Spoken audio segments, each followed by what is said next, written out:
తెలంగాణ స్వరాష్ట్ర అస్తిత్వం కోసం దశాబ్దాల ఉద్యమంలో ఎందరో అమరులయ్యారు.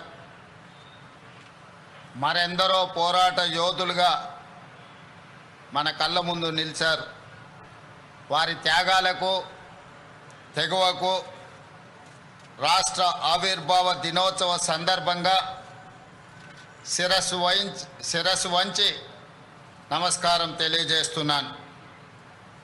కోటి రతనాల వీణ నా తెలంగాణ రాష్ట్ర ప్రజలకు ఆవిర్భావ దినోత్సవ శుభాకాంక్షలు.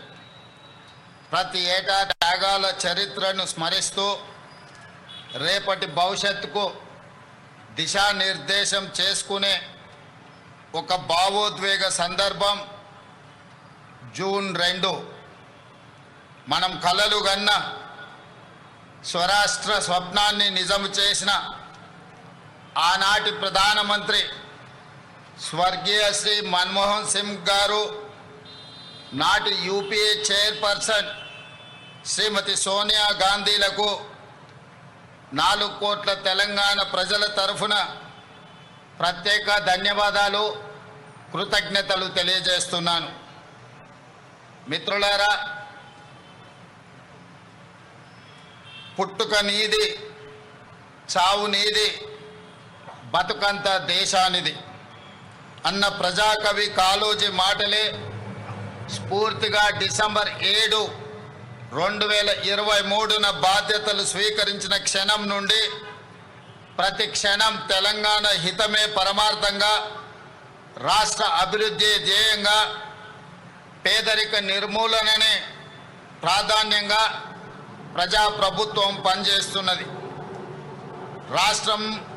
రాష్ట్రంలో అధికారం ఇవ్వడంతో పాటు ఈ 2.5 ఏళ్లలో జరిగిన పలు ఉప ఎన్నికలలో, పంచాయతీ మున్సిపల్ ఎన్నికలలో మా పట్ల మీరు చూపించిన ఆదరణ, అభిమానం మరవలేనిది. ఎవరెన్ని విమర్శలు చేసినా, ఎన్ని కుట్రలు చేసినా ప్రజలు మాకు అండగా నిలబడడం ఎనలేని శక్తిని ఇచ్చింది. ప్రజా సంక్షేమం పట్ల, రాష్ట్ర అభివృద్ధి పట్ల మా బాధ్యతను మరింత పెంచింది. రైతులు, యువత, ఆడబిడ్డల ఆకాంక్షలు, ఎస్సీ, ఎస్టీ, బీసీ, మైనారిటీ, అగ్రవర్ణ పేద వర్గాల సామాజిక న్యాయం, సమగ్ర అభివృద్ధి సాధన కోసం పలు విధాన నిర్ణయాలు తీసుకుంటూ, కార్యాచరణ చేసుకుంటూ 2.5 ఏళ్లుగా నిరంతరం శ్రమిస్తున్నాం. అభివృద్ధితో పాటు సంక్షేమానికి సమపాలలో ప్రాధాన్యత ఇస్తూ పాలన సాగిస్తున్నాం. ఈరోజు నేను గర్వంగా చెప్పగలను, దేశంలో ఏ రాష్ట్రం అమలు చేయని సంక్షేమ పథకాలను మన తెలంగాణ రాష్ట్రంలో అమలు చేస్తున్నాం. అభివృద్ధి, సంక్షేమం ఒక ఎత్తు, ఆత్మగౌరవం, స్వేచ్ఛ, సామాజిక న్యాయం మరో ఎత్తు. తెలంగాణ ఆవిర్భావ ఒక ప్రత్యేక ఘట్టం. దశాబ్దాలు ఉద్యమం చేసి రాష్ట్రాన్ని సాధించుకున్నది కేవలం సంక్షేమం, అభివృద్ధి కోసమే కాదు, ఆత్మగౌరవం, స్వేచ్ఛ, సామాజిక న్యాయం కోసం ఈ గడ్డపై ప్రతి బిడ్డ పోరాటం చేశారు. పెత్తందారీతనానికి వ్యతిరేకంగానే ఈ రాష్ట్రంలో పోరాటాలు జరిగాయి. నాటి రాచరికం నుండి నిన్నటి నియంతృత్వం వరకు తెలంగాణ తిరుగుబాటు చరిత్ర మొత్తం చెబుతున్న సత్యం ఇదే. ఈ చరిత్రకు మనం సజీవ సాక్షులం. రాచరిక ఆలోచనలు, నియంతృత్వ పోకడలను ఓడించి కొత్త చరిత్రను రాసుకోవడం కోసం మీరు ప్రజాప్రభుత్వాన్ని గెలిపించుకున్నారు. ఈరోజు ప్రజల మనోభావాలకు మేము ప్రతినిధులం, సమాజ ఆకాంక్షలకు మేము వారధులం. అందుకే మీరిచ్చిన ఈ అవకాశాన్ని మేము అధికారం అని సంబోధించడం లేదు, మమ్మల్ని మేము పాలకులుగా అనుకోవడం లేదు, మీకు సేవకులుగా బాధ్యత నిర్వహిస్తున్నాం. ప్రభుత్వం అంటే నలుగురు చేతుల్లో ఉండే పెత్తనం కాదు, 4 కోట్ల ప్రజల ఉమ్మడి ప్రతినిధి అని మేము భావిస్తున్నాం, బాధ్యతగా పనిచేస్తున్నాం. అందుకే ఇది కేవలం పరిపాలన చేసే ప్రభుత్వం కాదు, ప్రజాస్వామ్య ఆకాంక్షలను నెరవేర్చే ప్రజా ప్రభుత్వం అని గర్వంగా చెప్తున్నాం. మిత్రులారా, డిసెంబర్ 7, 2023న ప్రారంభమైన మన ప్రభుత్వం ప్రజలకు స్వేచ్ఛ, సామాజిక న్యాయం, సమాన అవకాశాలు కల్పించడానికి ప్రాధాన్యతను ఇస్తూ వచ్చింది. రకరకాల అడ్డంకులు అధిగమిస్తూ 30 నెలల్లోనే ప్రజల ఆశలు, ఆశయాలను నెరవేర్చడంలో విజయవంతంగా ముందుకు సాగుతున్నాం. సాగు భూమి, వ్యవసాయం, రైతు ఈ 3 తెలంగాణ ఊపిరి.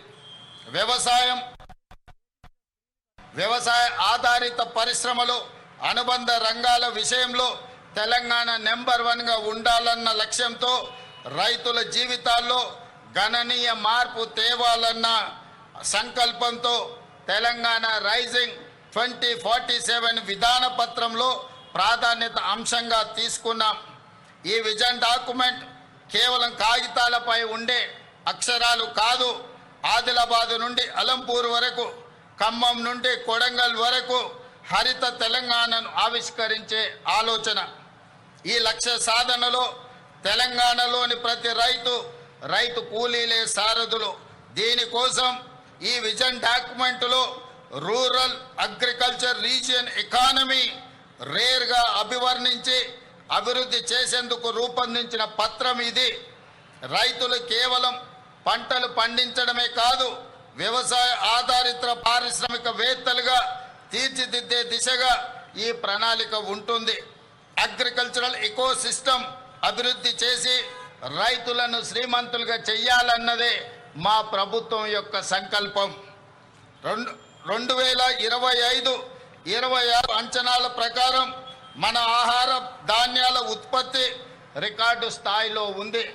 2,36,00,000 మెట్రిక్ టన్నులుగా నమోదైంది.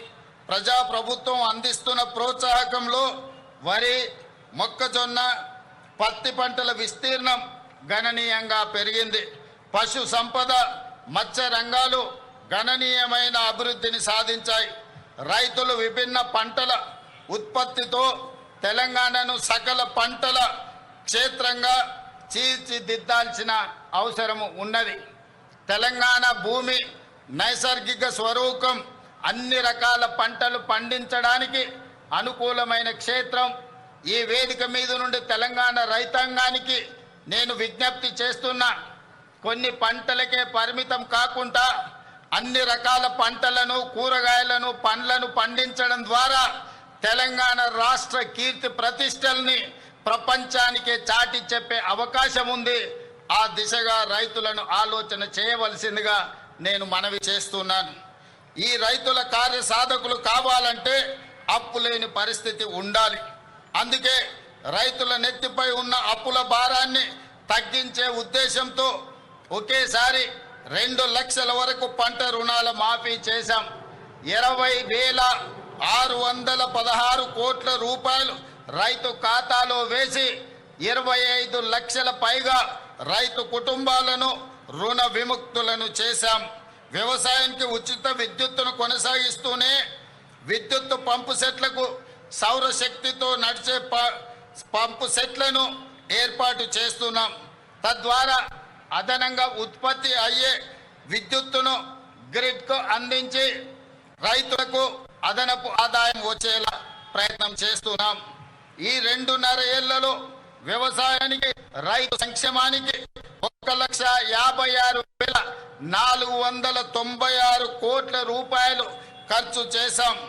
రైతు భరోసా పెట్టుబడి సాయం ఇప్పటికే 27,529 కోట్ల రూపాయలు నేరుగా రైతుల ఖాతాలలో వేశాం. మిత్రులారా, రైతులు దళారుల బారిన పడి మోసపోకూడదని రైతులు పండించిన పంటలు ప్రభుత్వమే కనీస మద్దతు ధర చెల్లించి కొనుగోలు చేస్తుంది.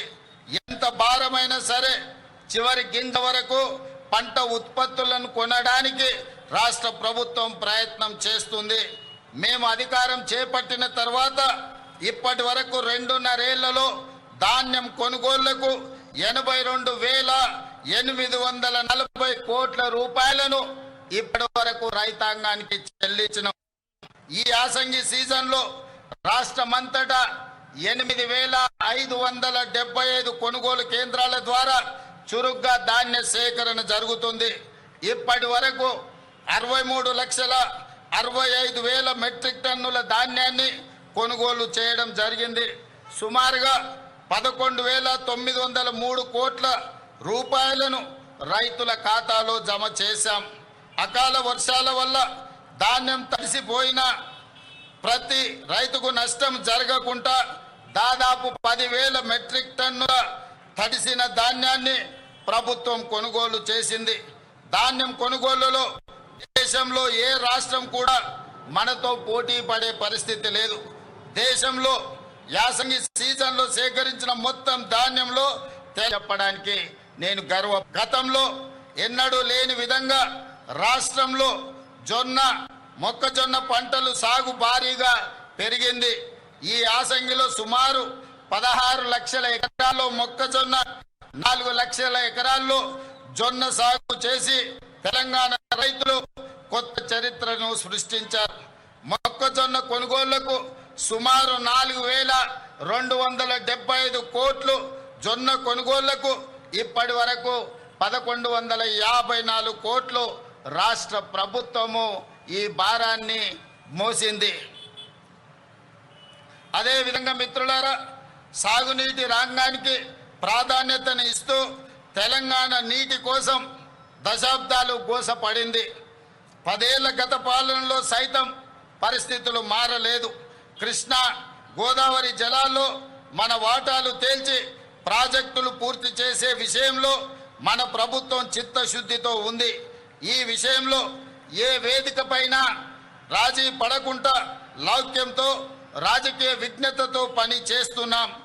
2004లో కాంగ్రెస్ ప్రభుత్వం జలయజ్ఞం కింద చేపట్టిన ప్రాజెక్టులు 2014-15లో ప్రారంభమైన ప్రాజెక్టులు కొన్ని ఇప్పటికీ అసంపూర్తిగా ఉన్నాయి. పెండింగ్లో ఉన్న ప్రాజెక్టులపై అవసరమైన భూసేకరణ చేపట్టి వీటిని చెయ్యాలని ప్రభుత్వం పట్టుదలతో పనిచేస్తుంది. ఇవి పూర్తయితే ఆశించిన మేరకు కొత్త ఆయకట్టుకు నీరు అందుతుంది. తెలంగాణకు వరప్రదాయిని ప్రాణహిత చేవెళ్ల ప్రాజెక్ట్ తిరిగి ప్రాణం పోసే ప్రయత్నం మన ప్రభుత్వం చేస్తున్నది. మహారాష్ట్ర ముఖ్యమంత్రి గారికి గత సంవత్సరం నుంచి చర్చలు చేస్తున్నాం, లేఖలు రాస్తున్నాం. ఏఐజీ హాస్పిటల్స్, అపోలో హాస్పిటల్స్ వంటి ప్రముఖ సంస్థల్లో వీరికి ఉద్యోగ అవకాశాలు వచ్చాయని తెలియజెప్పడానికి నేను ఆనందపడుతున్నాను. మిత్రులారా, ఇప్పటికే రాష్ట్రంలోని 1,362 ప్రాథమిక పాఠశాలల్లో ప్రీ ప్రైమరీ తరగతులు అందుబాటులోకి తీసుకొచ్చాం. ఈ ఏడాది కొత్తగా 2,769 స్కూళ్లలో ప్రీ ప్రైమరీ తరగతులను ఏర్పాటు చేస్తున్నాం. దీంతో ప్రభుత్వ పాఠశాలల్లో ఎన్రోల్మెంట్ శాతం పెరుగుతుంది. ఈ ఏడాది రాష్ట్రంలోని అన్ని ప్రభుత్వ స్కూళ్లలో, కాలేజీలలో విద్యార్థులకు బ్రేక్ఫాస్ట్ స్కీమ్ పథకాన్ని అమలు చేస్తున్నాం. ప్రస్తుతం పాఠశాలల్లో ఉన్న మధ్యాహ్న భోజన పథకాన్ని జూనియర్ కాలేజీలకు విస్తరిస్తున్నాం. అన్ని ప్రభుత్వ సంక్షేమ హాస్టళ్లు, రెసిడెన్షియల్ పాఠశాలలు, కళాశాల విద్యార్థులకు డైట్ ఛార్జీలు 40%, కాస్మెటిక్ ఛార్జీలను 212% పెంచడం జరిగింది. అమ్మ ఆదర్శ పాఠశాల కమిటీల ఆధ్వర్యంలో పాఠశాలల్లో 706 కోట్ల విలువైన మౌలిక సదుపాయాల పనులను చేపట్టాం. మంచిరేవుల గ్రామంలో యంగ్ ఇండియా రెసిడెన్షియల్ స్కూల్ని మనము ప్రారంభించాం. Pulleys young India integrated residential స్కూల్ని మనం ప్రారంభించుకోవడం జరిగింది. మిత్రులారా, పేదల కళ సొంత ఇల్లు. ఆ సొంత ఇల్లు కళ నెరవేరితే పేదల కళ్ళల్లో ఉండే ఆనందాన్ని మనం ఆస్వాదించవలసిందే కానీ మాటల్లో చెప్పలేం. అందుకే నేను గ్రామీణ ప్రాంతం నుంచి వచ్చాను. పేదల మధ్య పెరిగాను. వారి జీవన స్థితిగతులు నేను చూశాను. బాల్యం నుండి సొంతిల్లు అన్నది వారి జీవిత కాలపు కళ. అది వారి ఆత్మ గౌరవం. కిరాయి ఇళ్లలో ఉండి ఇంట్లో ఎవరైనా చనిపోతే ఇంటి యజమాని ఒప్పుకోకపోవడంతో భౌతిక కార్యాన్ని ఆఖరి చూపు కోసము ఇంటికి కూడా తీసుకురాలేని వాళ్ళ పరిస్థితి, బాధ వర్ణాతీతం. ఆ దుస్థితి నుంచి వాళ్ళని బయటకు తేవాలన్న సంకల్పంతో ఇందిరమ్మ ఇళ్లకు శ్రీకారం చుట్టాం. ఇది నా ఇల్లు అని పేదవాడు ధైర్యంగా ఆత్మగౌరవంగా బతికే పరిస్థితి రాష్ట్రంలో తీసుకువస్తున్నాం. అందుకే మొదటి విడత 22,500 కోట్ల రూపాయలు కేటాయించి 4,50,000 ఇందిరమ్మ ఇళ్లను మంజూరు చేశాం. గత ఫిబ్రవరిలో ఈ పథకాన్ని ప్రారంభించుకున్నాం. కేవలం 13 నెలల కాలంలోనే రాష్ట్రంలో 1,20,000 ఇండ్లను పూర్తి చేసుకొని నిన్ననే ఆదిలాబాద్ జిల్లా నుంచి రాష్ట్రం నలుమూలల ప్రారంభోత్సవం చేసుకున్నాం. మరొక 1,00,000 ఇండ్లు సెప్టెంబర్ నెల లోపల పూర్తి చేసుకొని సెప్టెంబర్ వరకు 2,20,000 ఇండ్లను పేదలకు అంకితం చేయడం ద్వారా పేదలను ఇంటి యజమానులుగా చేసి ఆత్మ గౌరవంతో బ్రతికే విధంగా ఈనాడు రాష్ట్ర ప్రభుత్వం ప్రయత్నం చేస్తుంది.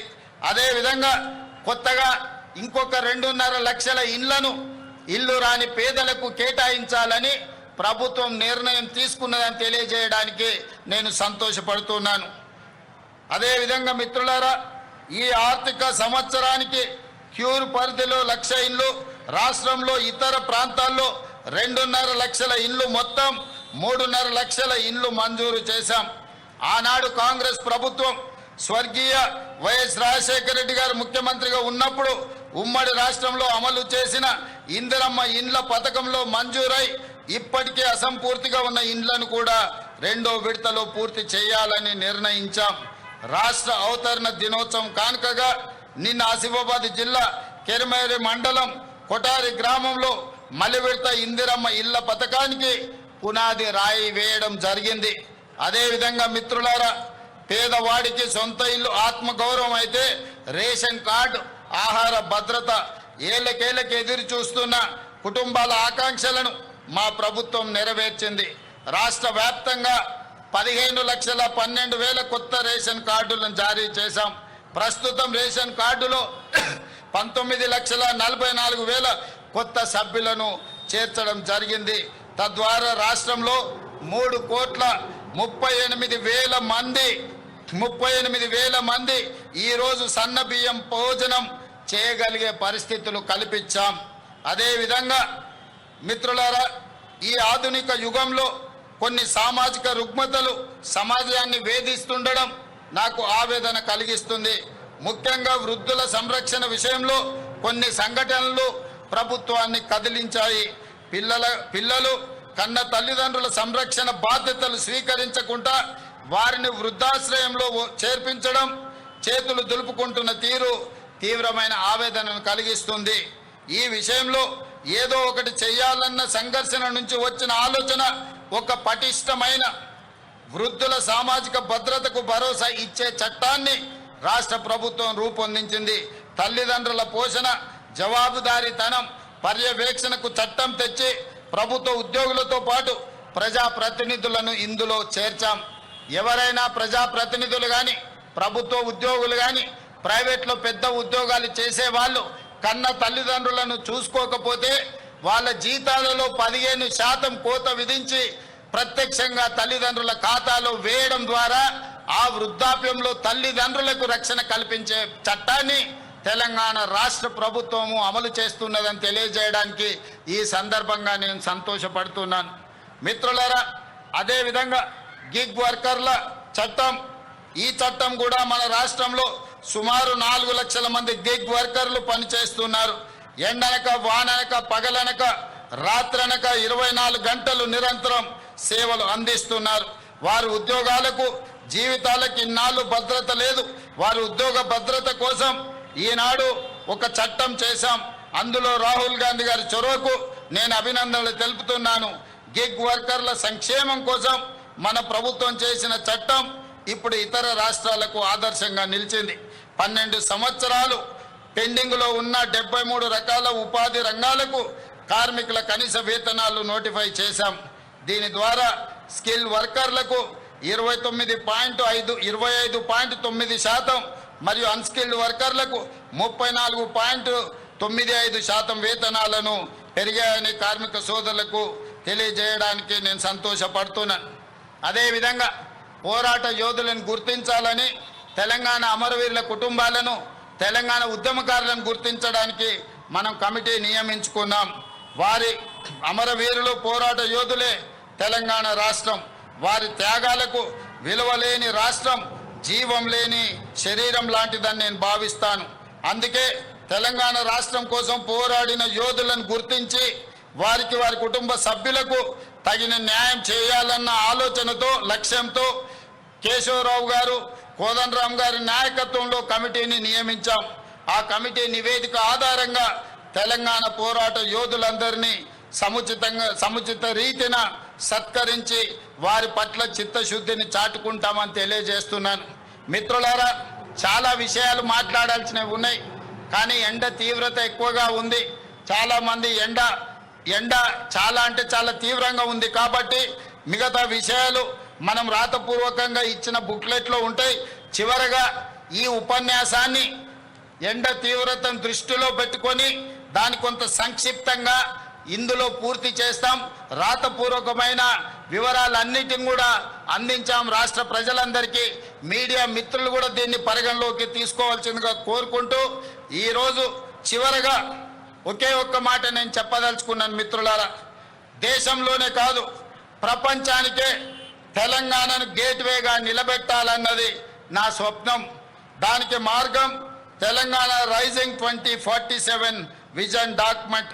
2034 నాటికి $1 ట్రిలియన్ ఎకానమీగా, 2047 నాటికి $3 ట్రిలియన్ ఎకానమీగా తెలంగాణ ఉండాలన్నది ప్రజాప్రభుత్వం యొక్క సంకల్పం. దీనికి ప్రజలందరూ అండదండలు కావాలి. మీ అందరి సహకారం, ఆశీర్వాదంతో ఈ లక్ష్యాన్ని చేరుకుంటామన్న విశ్వాసం నాకు సంపూర్ణంగా ఉన్నది. ఈ ఆర్థిక వృద్ధిలో ప్రతి ఒక్కరూ భాగస్వాములు కావాలి.